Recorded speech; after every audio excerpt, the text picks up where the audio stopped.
Hello and welcome back to the channel, Shoe Fanatics. I know it's been a long time and it's not because I don't love you guys anymore. I want to do these reviews, but the truth of the matter is I haven't been able to cop shit. That's just what it is. It's tough, you know what I mean? I'm continuing to do what I can, and I got this shoe that's kind of like flying under the radar. And that's probably why I got it, because you guys don't want it. For some strange ass reason, you guys think this shoe is a brick. But I get more into that as time goes on. Let's check this shoe out. Real quick, if you're new here, do me a favor, hit that subscribe button so you never miss any more drops, if there is any more drops. But we'll see how that goes in the future. All that being said, typically I like to go ahead and give you guys an unboxing straight from Nike. This shoe did come from Nike on the sneakers app. But as I posted this picture here on my Twitter feed, I'm not sure if the FedEx guy or someone in the distribution center got a little bit curious, wanted to know what was in the box, but I was a little bit suspicious. So before I went ahead and opened it on camera, I had to open it up earlier in the day to make sure my shoes were still intact and in their proper place. And in the event, here is a Nike box, and here is that box that's on the inside. Right off the bat, you can notice that this is a nice black box with the elephant print on the outside, which is something we'll talk about in a little bit. Nice racer blue Jumpman on the outside. Let's go ahead and open it up and see what's on the inside. Real quick, size tag reads Air Jordan 3 Retro, white, racer blue, black. Ladies and gentlemen, I'm pleased to present to you the Air Jordan 3 Racer Blue.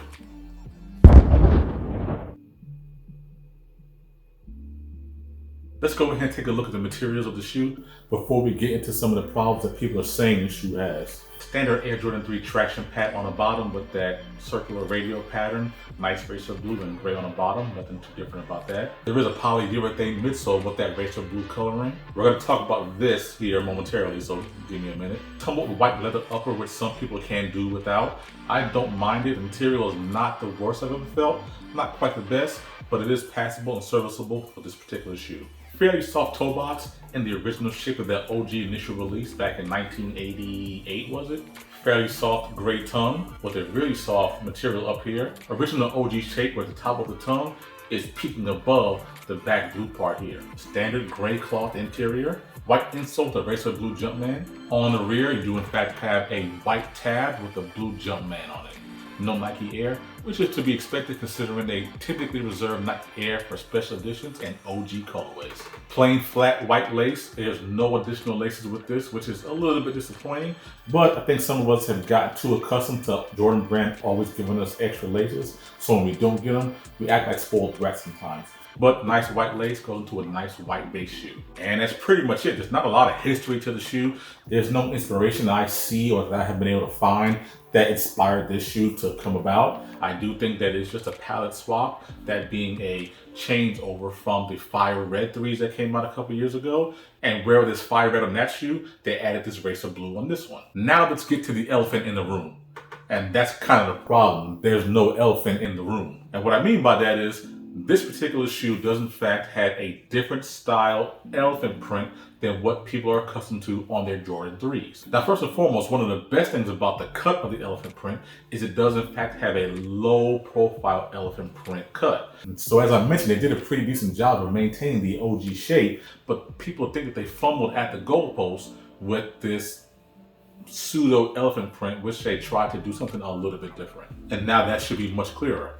This elephant print is of course 3M. So essentially the material that is here that's supposed to be a darker gray or maybe a black that would simulate the elephant print on all the other releases is not reflective to the light. I actually think this is a pretty nice touch, and I think it will look crazy at night. Hopefully the camera is picking up just how dynamic the elephant print stands out with that lighting on it. I'm gonna go ahead and leave the lighting on just so you guys can see it. But that's pretty much it. Like I said, there's not a lot to talk about with this shoe. Either you love it or you hate it. Unfortunately, you come to a point in sneaker history where people are starting to let the value of the shoe dictate whether or not they actually like the shoe. And that's a major problem for me. The shoe is incredibly wearable. It's white, black, and blue. You can't really mess that up. You can't really do too much wrong with that. And yet, this shoe is labeled as a brick. And that's fine. I'm glad to have them in the collection. And I think, again, as you see, that standout 3M is a really nice touch, and I'm glad to have this in my collection. Overall, I'm just offering my opinions. I can't tell you that you should buy this shoe, but I hope that you don't listen to others tell you that they shouldn't based on the perceived value, more than the $15 it takes Nike to make this shoe in the first place. We ask Jordan Brand for ways to touch up shoes all the time. Give us a little bit of variety, and when they do, we kind of react harshly and treat this shoe like it shouldn't have existed in the first place. Just for reference, I went ahead and put out the chlorophyll 3s so you guys can hopefully see the cut difference of the elephant print that's on the front of the toe. As you can see on the chlorophyll 3s, the cut is much higher than what appears on the Racer Blues. Like I said, there's not a whole lot to talk about with this shoe. There's no big story behind it so far as I can tell. There's not a lot of inspiration. There's nothing camera worthy to talk about when discussing this shoe. Either you like it or you don't. And for me personally, I like it, and I hope you guys do the same. If you do want to pick this shoe up, I do think you're going to have some success. I think there's either going to be late shipments or a bunch of restocks happening to this shoe. And again, the market is very cool on these 3s. So, if you want it, you'll be able to get it from sure for retail. And that's all I got. So thank you guys for sticking in there with me. I know it's been a long time since I dropped a new video release. Like I said, it's been very tough copying. But other than that, I have been Jay Shoe Fanatic. I appreciate you guys sticking in there with me. Check out the on feet. I'm gonna look around, see if I can find some spare laces to do a lace swap with these guys. Other than that, I'm out of here. You guys stay safe.